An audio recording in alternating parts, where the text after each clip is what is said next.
What's up, folks? I'm Dan, and welcome to I've Been Meaning to Read That, the show where I read books out loud that I've been meaning to read. Let's go.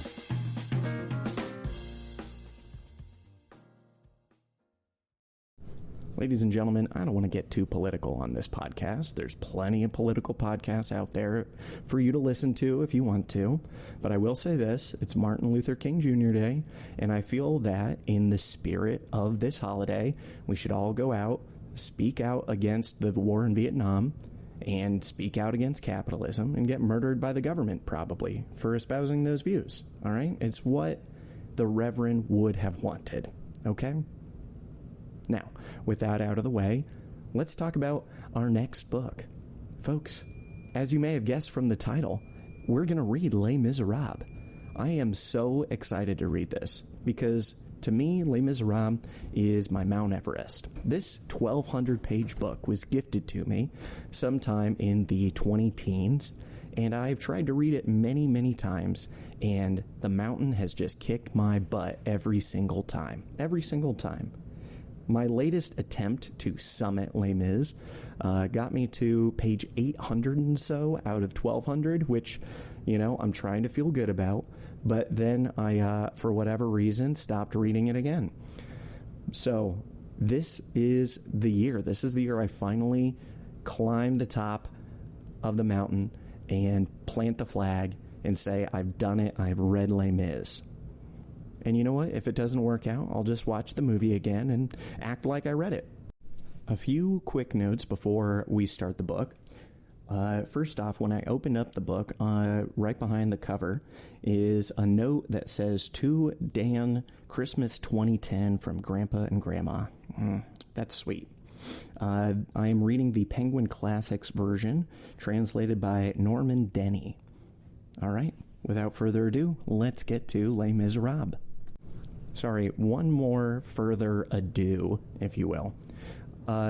As you may have guessed from listening to our first season of I've Been Meaning to Read That, I've got not so great French accents. I can do a lot of accents, I think, but French is not one of them, just not one of them. So I'm just going to read this the way that a guy who was born and raised in Ohio would read Les Miserables. And if you don't like it, well, consider it charming. How about that? Just keep listening. And if you know anybody who wanted to sponsor a podcast, let me know. All right, let's get to the book. Book 1, An Upright Man. Chapter 1, Monseigneur Myriel. In the year 1815, Monseigneur Charles Francois Bienvenu Myriel was Bishop of Digne. He was then about 75, having held the bishopric since 1806. Although it has no direct bearing on the tale we have to tell, we must nevertheless give some account of the rumors and gossip concerning him which were in circulation when he came to occupy the diocese. What is reported of men, whether it be true or false, may play as large a part in their lives, and above all in their destiny, as the things they do. Monseigneur Myriel was the son of a councillor of the Parliament of Aix, a member of the Noblesse de Robe. It was said of him that his father, intending him to inherit his office, had arranged for him to marry at a very early age, about 18 or 20, following the custom that was fairly widespread in parliamentary families. Charles Myriel, it was said, had attracted much gossip despite this marriage. He was good-looking, although of small stature, elegant, graceful, and entertaining. His early life was wholly devoted to worldly matters and affairs of gallantry. Then had come the Revolution, and in the rush of those events, the decimated and persecuted parliamentary families had been scattered. Charles Myriel emigrated to Italy, and here his wife died of the chest complaint that had long afflicted her. There were no children. What happened after this to Monseigneur Myriel? Did the collapse of the old French social order, the downfall of his own family, the tragic events of '93, perhaps even more fearful to an émigré, witnessing them at a distance, did they inspire in him thoughts of renunciation and solitude? Amid the distractions and frivolities that occupied his life, did it happen that he was suddenly overtaken by one of those mysterious and awful revulsions which, striking to the heart, change the nature of a man who cannot be broken by outward disasters affecting his life and fortune? No one can say. All that is known is that when he returned from Italy, he was a priest. In 1804, Monsieur Myriel was curé of Brignoles, where, already elderly, he lived in profound seclusion. At the time of the emperor's coronation, some small matter of parish business took him to Paris. Among the influential personages whom he had occasion to visit was Cardinal Fesch, the uncle of Napoleon, and it happened one day, when he was waiting in the cardinal's antechamber, that the emperor passed through on his way to call on his uncle. Seeing the old priest intently regarding him, he turned to him and asked sharply, "Who is the gentleman who is staring at me?" "Sire," replied Monsieur Myriel, "you are looking at a plain man, and I am looking at a great man. Each of us may benefit." That evening, the emperor asked the cardinal the priest's name, and shortly afterwards, Monsieur Myriel learned to his great surprise that he had been appointed Bishop of Digne. As to the truth in general of the tales that were told about the early life of Monsieur Myriel, no one could vouch for it. Few people remained who had known his family before the Revolution. He had to accept the fate of every newcomer to a small town where there are plenty of tongues that gossip and few minds that think. He had to bear this in spite of being a bishop, and because he was a bishop.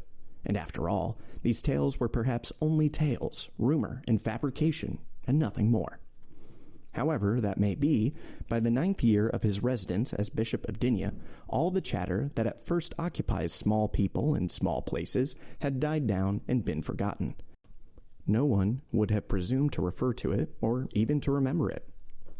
Monsieur Myriel had come to Digne accompanied by his sister, Mademoiselle Baptistine, an unmarried woman 10 years younger than himself. Their only servant was Madame Magloire, a woman of the same age as Mademoiselle Baptistine, who, from having been the servant of Monsieur le Curé, now assumed the twofold office of personal maid to Mademoiselle and housekeeper to Monseigneur.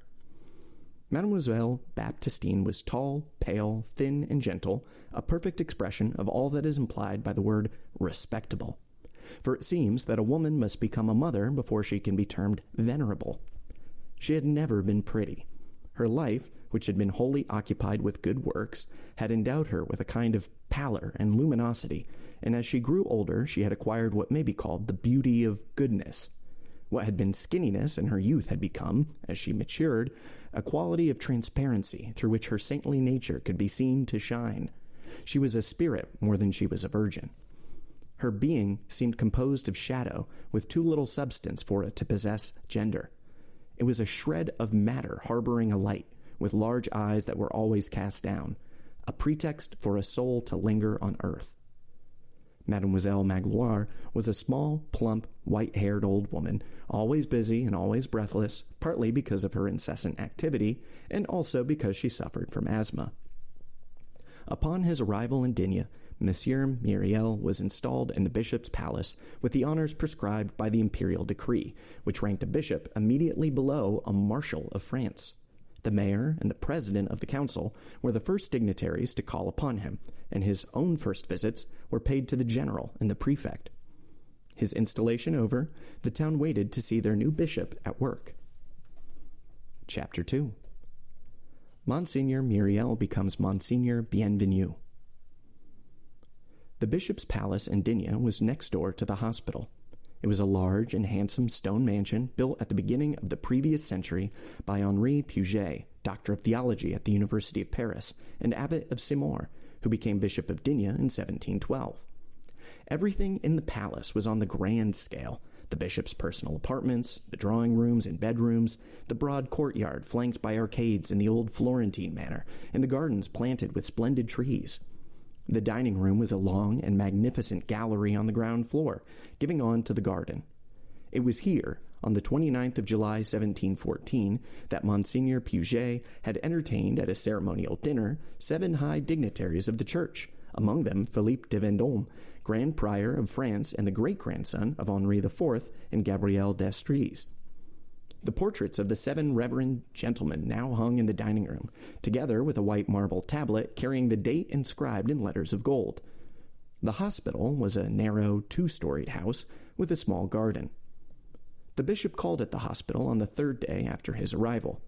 Having concluded his visit, he asked the director to accompany him to the palace.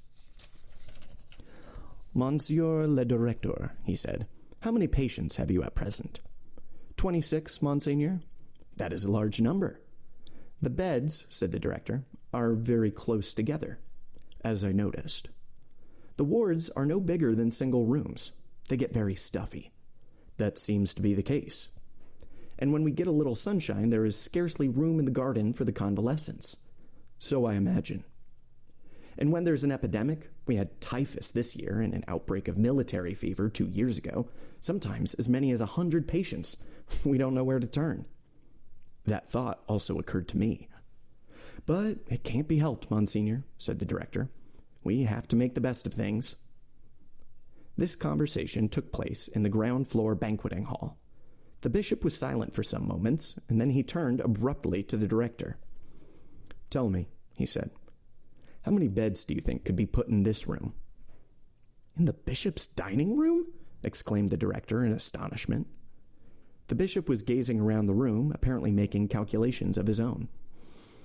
At least 20 beds, he murmured as though to himself. Then he said more loudly, Monsieur le Directeur, I will tell you what has happened. There has been a mistake.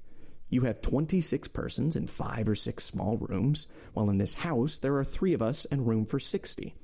We must change places. Let me have the house that suits me, and this one will be yours.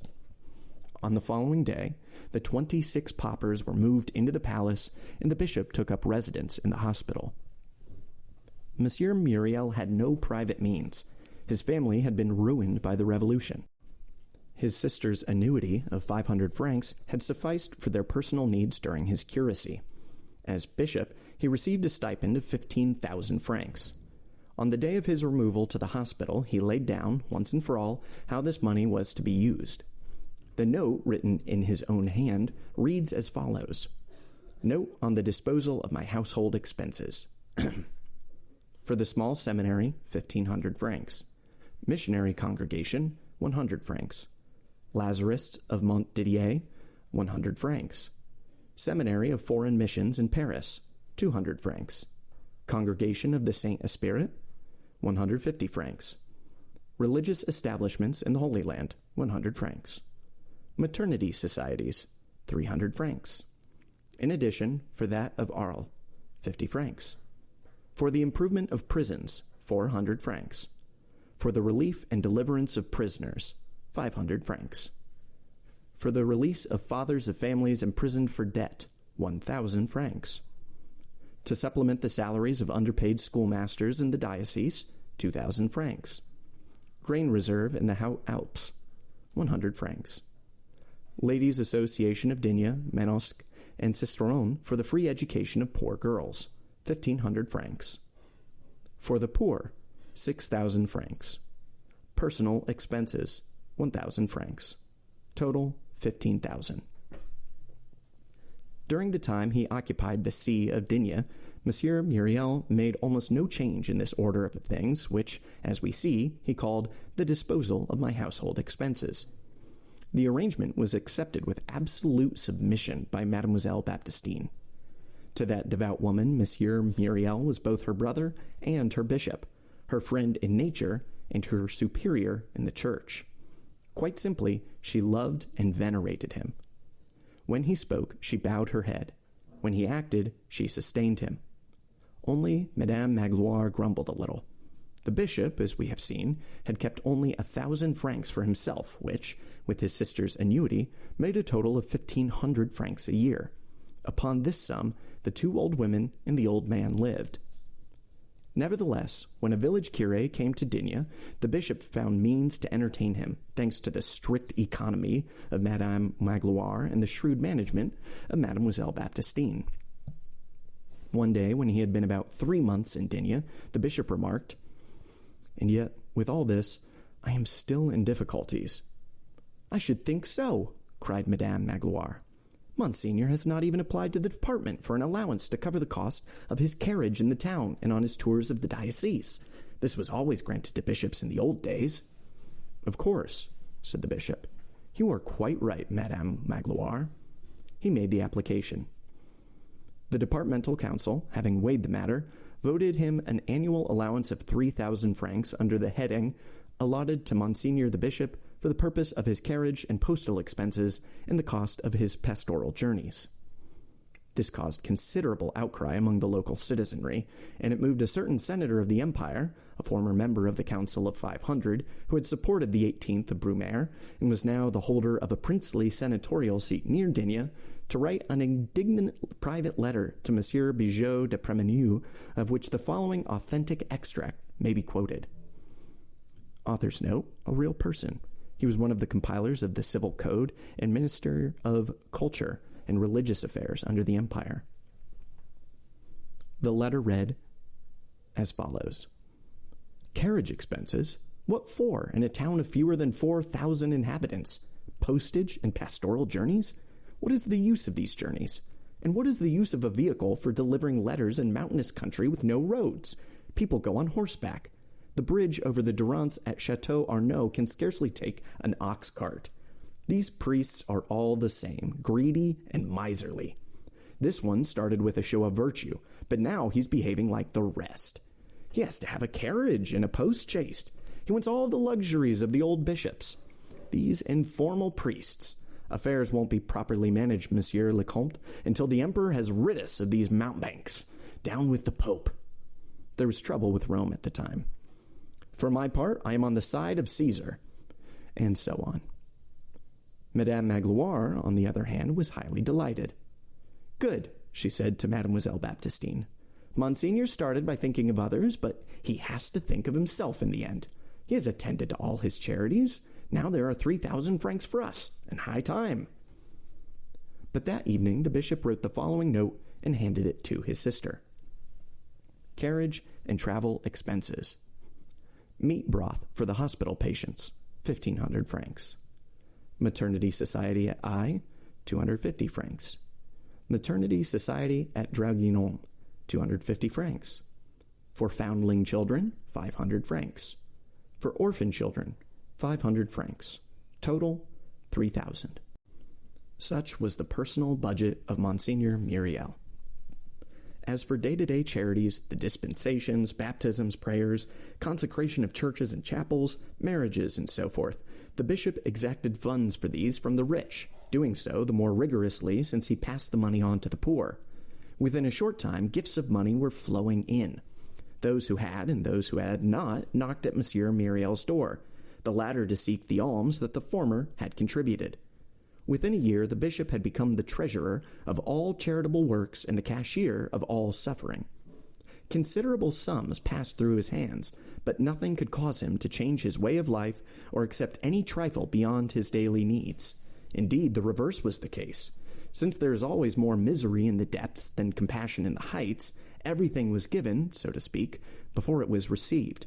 It was like water on parched land.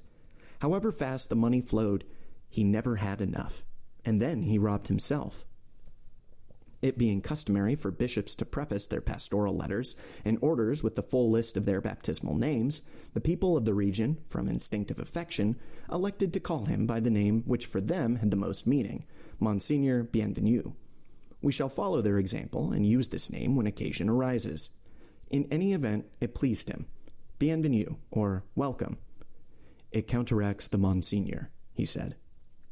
We do not claim that the portrait we are making is the whole truth, only that it is a resemblance. Chapter 3. A hard office for a good bishop. Although he had converted his carriage into alms, the bishop did not on this account neglect his pastoral duties.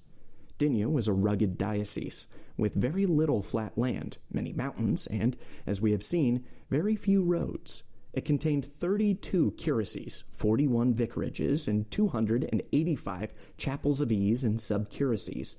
To visit them all was a large undertaking, but the bishop accomplished it. He went on foot to nearby places, by carrier's cart to places on the plain, and by pack mule into the hills. As a rule, the 2 women accompanied him, but when the journey was too difficult, he went alone. He arrived one day at Senez, a former episcopal city, riding a donkey, his means at that moment being so scanty that he could afford no other conveyance. The mayor, welcoming him at the gates of the residence, watched with shocked eyes while he dismounted, and laughter arose from a few citizens who were standing by. "Gentlemen," said the bishop, I know what has outraged you. You find it arrogant in a simple priest that he should be mounted like Jesus. Let me assure you that I do it from necessity, not from vanity." He was gentle and indulgent on these tours of office, preaching less than he talked. He treated no virtue as though it were beyond ordinary reach, nor did he use far-fetched reasoning and examples. To the people of a district which dealt harshly with its poor, he would quote the example of their neighbors. "Take the people of Briançon. They allow the needy, the widows and orphans, to cut their hay 3 days earlier than the rest. When their homes are in ruins, they repair them for nothing. And so that is a region blessed by God. In the past 100 years, they have not had a single murder." To villages over-intent upon yield and profit, he said, "Take the people of Embrun. If at harvest time the father of a family is left single-handed, with his sons in the army and his daughters in service in the town, or if he is sick or disabled, the priest mentions the fact in his sermon, and on Sunday, after Mass, all the people of the village, men, women, and children, go to help him with his harvesting and carry the straw and grain into his barn." To families at odds over questions of money and inheritance, he said, "Take the hill people of Devoulay, a region so bleak that the nightingale is not heard there once in 50 years. When the father dies, the sons go elsewhere to seek their fortune, leaving the property to the daughters so that they may find husbands." In districts much given to litigation, where the farmers wasted their substance on official documents, he said, "Take the peasants in the Queyros Valley, 3,000 souls. I tell you, it is like a little republic. They have no judge or bailiff. The mayor does everything. He apportions the taxes, from each according to his means. He resolves quarrels, divides patrimonies, delivers judgment, all without charge. He is obeyed because he is a just man among simple people." And he also cited the example of Queyros in villages where there is no schoolmaster. "Do you know what they do? Since a hamlet of 10 or 15 dwellings cannot afford a schoolmaster, they have teachers paid by the valley as a whole who go from village to village, spending a week here and 10 days there.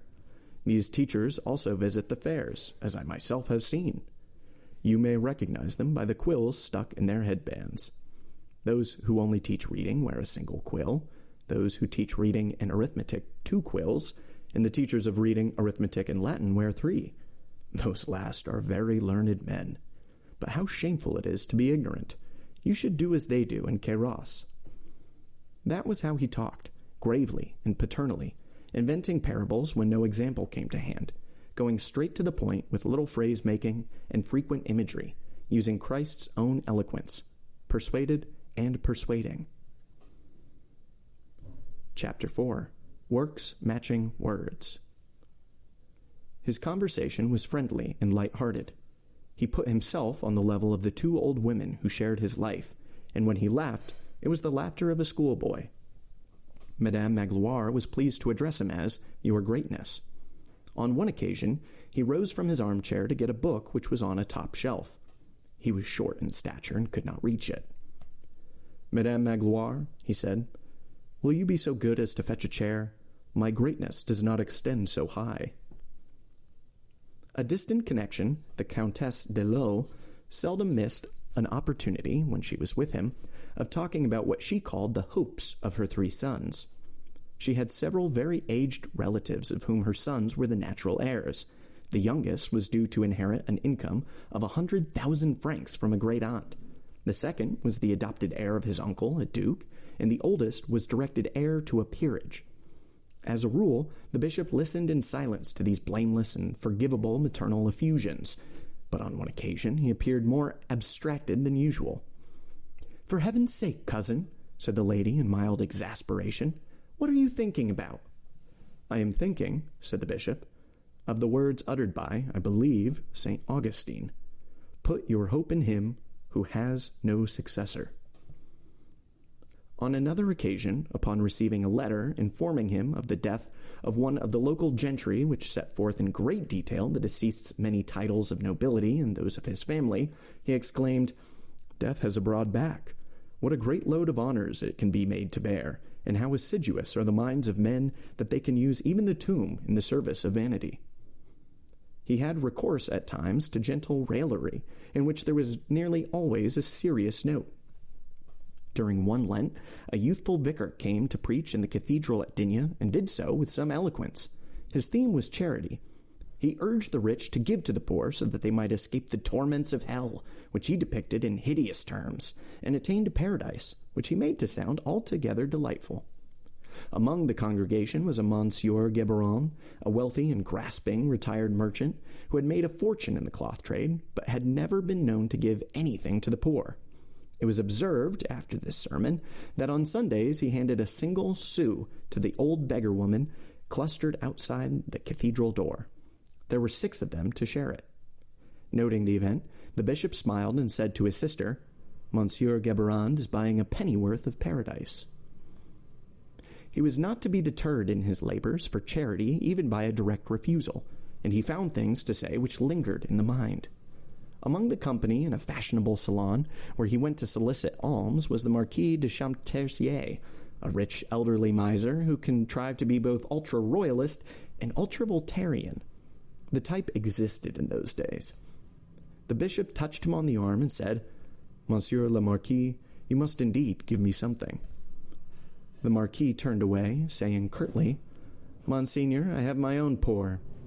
"Give them to me," said the bishop. He preached the following sermon in the cathedral. "My brothers and friends, there are in France 1,320,000 peasant cottages which have only 3 outlets, 1,817,000 which have only 2, a door and 1 window, and 346,000 which have only a door. This is due to something known as the tax on doors and windows. Consider the fate of poor families, old women, and young children living in those hovels, the fevers and other maladies. God gives air to mankind, and the law sells it. I do not assail the law, but I give thanks to God. In Isère, in Var, and in the Upper and Lower Alps, the peasants do not even possess barrows, but carry the dung on their backs. They have no candles, but burn twigs and lengths of rope steeped in resin. That is what happens throughout the highlands of Dauphine. They make bread every 6 months, baking it over a fire of dried dung. In winter, they break the loaves with a hatchet and soak the bread for 24 hours before it can be eaten. My brothers, be merciful. Consider the sufferings of those around you." Having been born in Provence, he had had no difficulty in familiarizing himself with the dialects of the Midi, whether of Languedoc or the Lower Alps or Upper Dauphine. This pleased the people and had greatly helped to bring him close to them. He was at home in the peasant's hut and in the mountains. He could expound great matters in the simplest terms, and speaking all tongues, could find his way to all hearts. For the rest, he was the same to all men, the fashionable world and the ordinary people. He judged nothing in haste or without taking account of the circumstances. He said, "Let me see how the fault arose." Being, as he said with a smile, himself a former sinner, he lacked all sanctimoniousness, and without self-righteous flourishes, preached in forthright terms a doctrine which may be summed up as follows. The flesh is at once man's burden and his temptation. He bears it and yields to it. He must keep watch over it and restrain it, and obey it only in the last resort. Such obedience may be a fault, but it is a venial fault. It is a fall, but a fall onto the knees which may end in prayer. To be a saint is to be an exception. To be a true man is the rule. Err, fail, sin if you must, but be upright. To sin as little as possible is the law for men. To sin not at all is a dream for angels. All earthly things are subject to sin. It is like the force of gravity.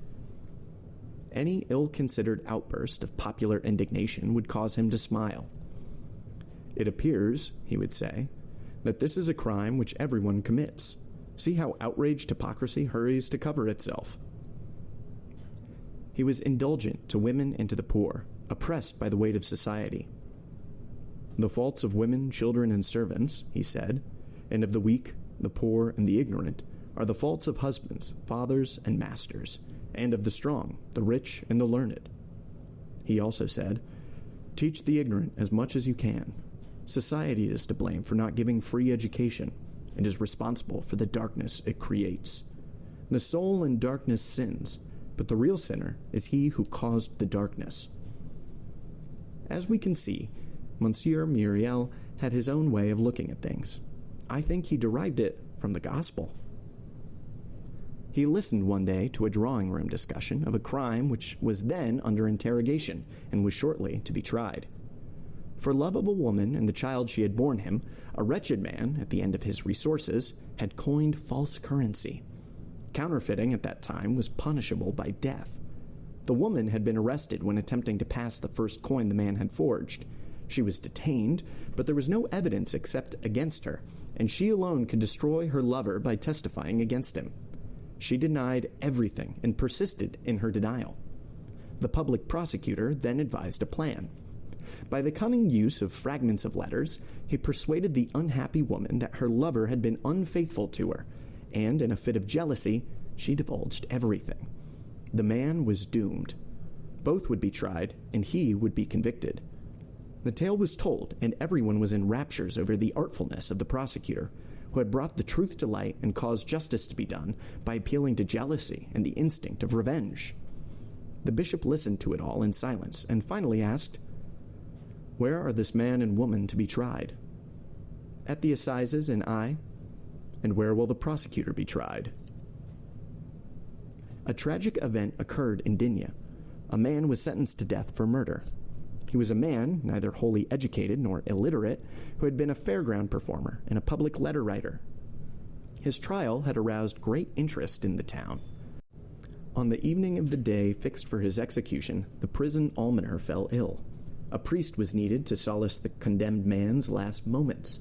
The curé was sent for, but it seemed that he refused to come, saying that it was no concern of his, that he had had nothing to do with the mountebank in question, that he was himself unwell, and that in any case it was not his place. When this was reported to the bishop, he said, "The curé is right. It is not his place, but mine." He went at once to the prison and to the mountebank's cell, where he addressed him by name, took his hand, and talked to him. He spent the rest of the day and the night with him, without food or sleep, praying to God for his soul and exhorting the man to have regard for it himself. He repeated the greatest truths, which are the simplest. He was the man's father, brother, friend. His bishop only to bless him. The man had been about to die in utter despair. Death to him was an abyss, and trembling upon that awful threshold, he recoiled in horror. He was not so ignorant as to be wholly unmoved. The profound shock of his condemnation had in some sort pierced the veil which separates us from the mystery of things and which we call life. Peering beyond this world through those fateful rents, he saw nothing but darkness. The bishop caused him to see light.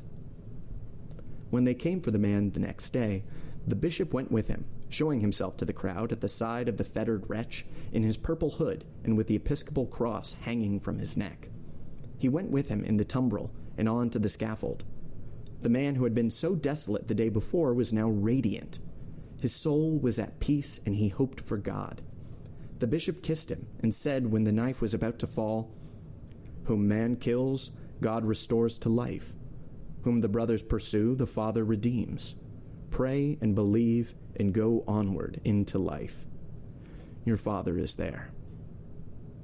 When he came down from the scaffold, there was something in his gaze which caused the people to draw back. No one could have said which was the more striking, his pallor or his serenity. Returning to the humble abode which he smilingly called his palace, he said to his sister, "I have been performing one of the duties of my office." Since the most sublime acts are often the least understood, there were people in the town who said it was all affectation, but this was drawing-room comment. The common people, who do not look for shabbiness where none exists, were deeply moved. As for the bishop himself, the spectacle of the guillotine caused him a shock from which he was slow to recover. A scaffold, when it is erected and prepared, has indeed a profoundly disturbing effect. We may remain more or less open-minded on the subject of the death penalty, indisposed to commit ourselves, so long as we have not seen a guillotine with our own eyes. But to do so is to be so shaken that we are obliged to take our stand for or against. Joseph de Maistre approved of the death penalty. César de Beccaria abominated it.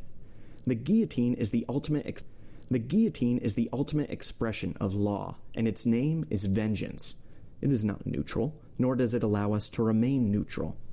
He who sees it shudders in the most confounding dismay. All social questions achieve their finality around that blade. The scaffold is an image. It is not merely a framework, a machine, a lifeless mechanism of wood, iron, and rope. It is as though it were a being having its own dark purpose, as though the framework saw, the machine listened, the mechanism understood, as though that arrangement of wood and iron and rope expressed a will.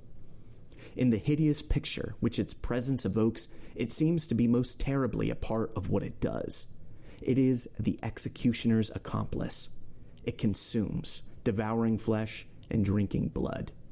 It is a kind of monster created by the judge and the craftsman, a specter seeming to live an awful life born of the death it deals.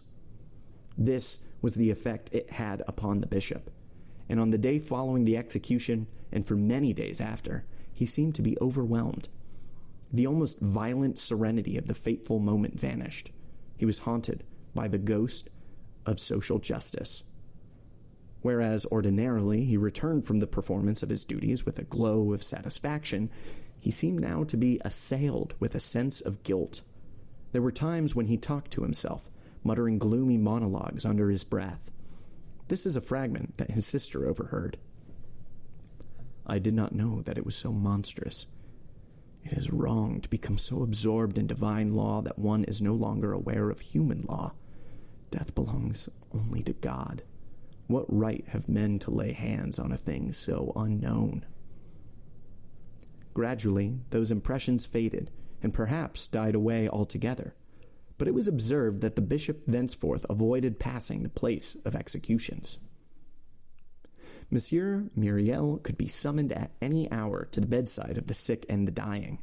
He did not forget that this was his first and greatest duty. Widowed and orphan families had no need to send for him. He came of his own accord. He would sit for hours in silence with the man who had lost the wife he loved, or the mother who had lost her child. But if he knew when to keep silent, he also knew when to speak. The wisest of comforters, he did not seek to banish sorrow and forgetfulness, but to ennoble it and dignify it with hope. "Take care how you view the dead," he said. "Do not think of that which rots. Look steadily, and you will see the living light of your beloved in the bosom of heaven." He knew that faith gives health. He sought to counsel and soothe the despairing by pointing to the resigned, and to transform the grief which sees only a pit into the grief which sees a star. Chapter 5. How Monseigneur Bienvenu made his cassocks last too long. Monseigneur Myriel's private life was shaped by the same thoughts as his life in public. To anyone privileged to witness it at first hand, the self-imposed austerity of the Bishop of Digne was at once impressive and charming. Like all old men and most thinkers, he slept little, but his brief slumbers were profound. In the morning he spent an hour in meditation, and then said Mass, either in the cathedral or in his oratory. Having done so, he breakfasted on rye bread soaked in the milk of his own cows. Then he started work. A bishop is a busy man. He has to see the clerk of the diocese every day, and on most days one or more of his vicars. He has to preside over meetings, grant dispensations, cast an eye over the flow of church publications, and attend to countless parochial affairs. He has to write pastoral letters, approve sermons, and resolve differences between cures and mayors, besides conducting a correspondence which is both clerical and administrative, with the state on one hand and the Holy See on the other. In short, he has 1,000 matters to attend to. Such free time as these occupations, as well as the daily offices and his breviary allowed him, Monseigneur Myriel devoted to the needy and afflicted, and in the remaining time he worked. That is to say, he dug his garden, or read and wrote, and for him both kinds of work bore the same name. Both he called gardening. "The spirit is a garden," he said. He dined at midday, a meal little different from his breakfast. At about 2:00, if the weather was fine, he would set out on foot through the countryside or the streets of the town, often visiting the humblest homes. He was to be seen walking alone with his head bowed in thought, leaning on his long stick, wrapped in a very warm quilted purple cloak, with purple stockings and heavy shoes, and wearing on his head the flat tricorn hat with gilt tassels hanging from its points. There was a stir wherever he went, as though with his very passing he brought warmth and light. Children and old men came to the doorstep to greet him as they might greet the sunshine. Those in need were shown the way to his dwelling. He blessed and was blessed. Now and then he stopped to talk to the children and smile at their mothers. He visited the poor when he had money. When he had none, he visited the rich. Since he wore his cassocks until they were threadbare and did not wish the fact to be noticed, he never went into the town except in that padded cloak, which in summer was rather uncomfortable. At 8:30 in the evening, he had supper with his sister, while Madame Magloire stood over them waiting at table. No meal could be more frugal. But if one of his curés had been invited to supper, Madame Magloire took advantage of the circumstance to prepare something more lavish, fish from the lakes or game from the hills. Any curé served as a pretext for a solid meal, and the bishop acquiesced in this. Otherwise, the meal consisted of boiled vegetables and fried bread. They said in the town, when the bishop is not eating like a curé, he eats like a Trappist monk. After supper, he talked for half an hour with his sister and Madame Magloire, and then withdrew to his own room to resume his writing, either on loose sheets of paper or in the margins of some folio volume. He was a man of letters and something of a scholar, and he has left behind him 6 manuscripts which are not without interest, including an essay on a line of Genesis. And the Spirit of God moved upon the face of the waters.